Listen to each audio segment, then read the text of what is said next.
this is Venus Brown, and today, in our Digging Deeper segment, we're going to be looking at the statement, the once-in-a-lifetime disaster.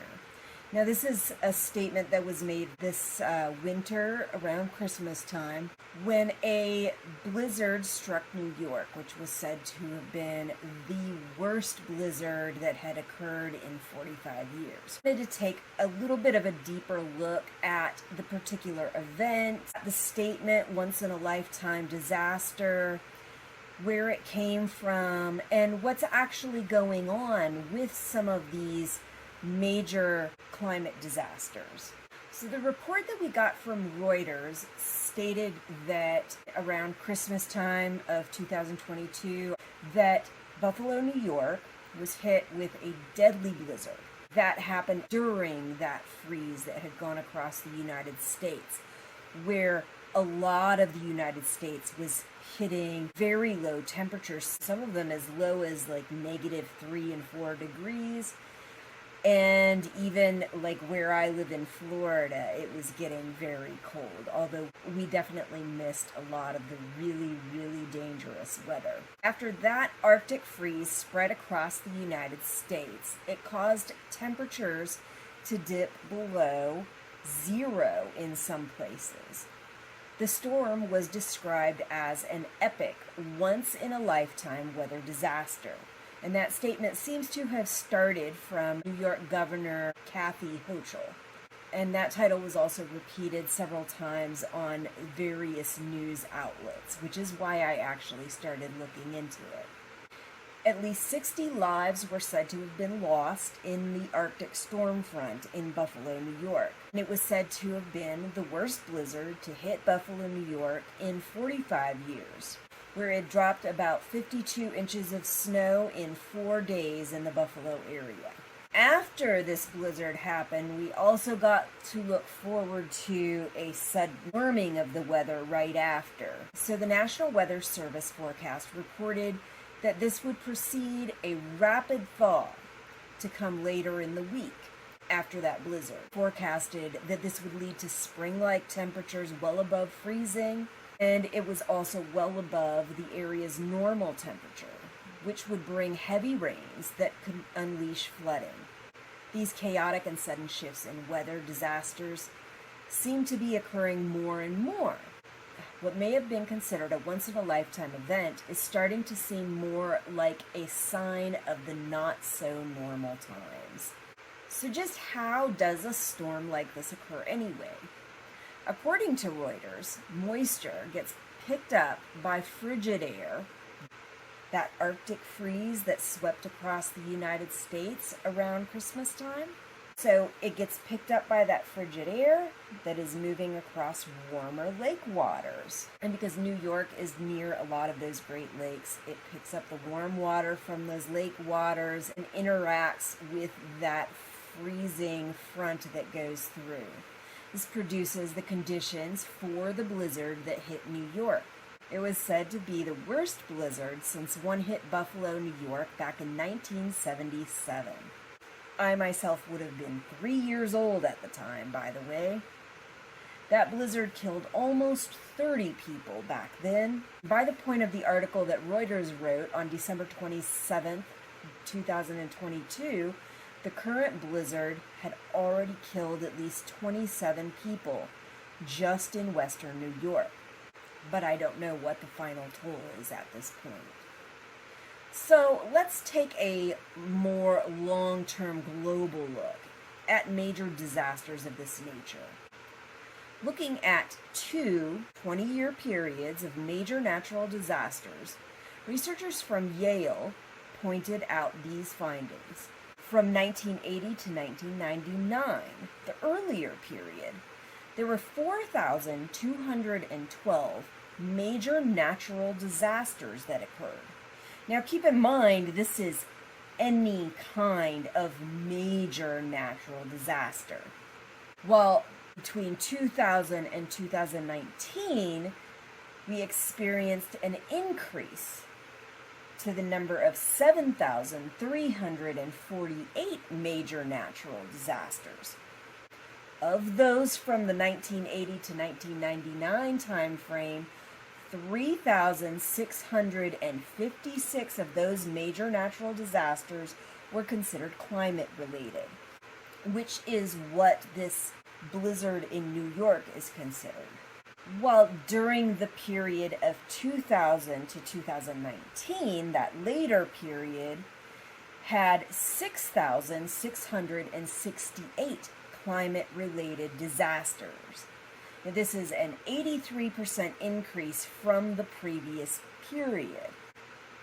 So I wanted to look at the portion of those disasters that were climate-related and see if there was also a percentage increase in those.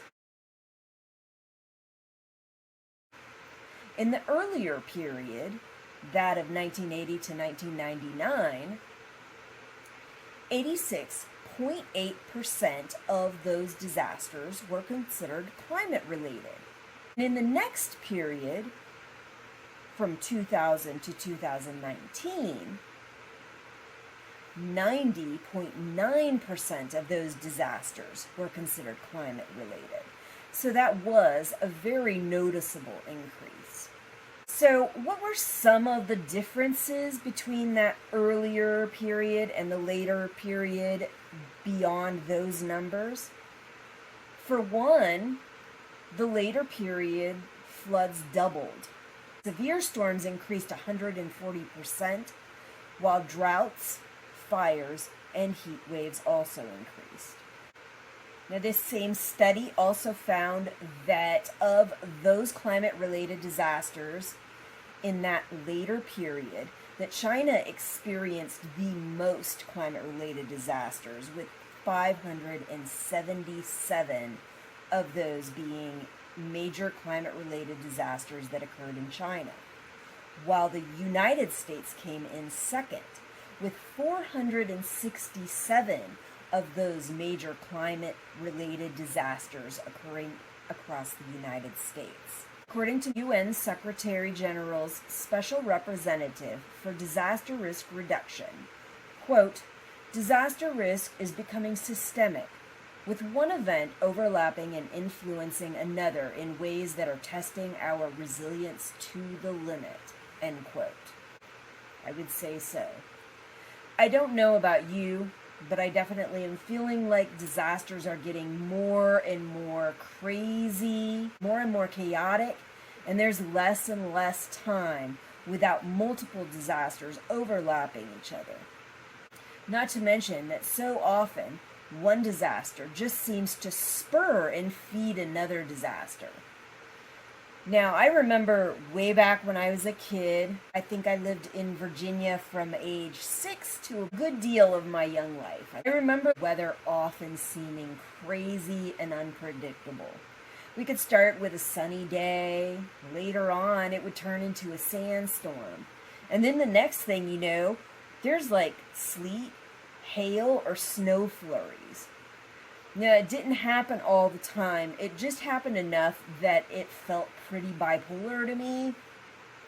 The stuff now, though, occurring all over, really is getting to be out of the ordinary, to the point that it almost is starting to seem ordinary.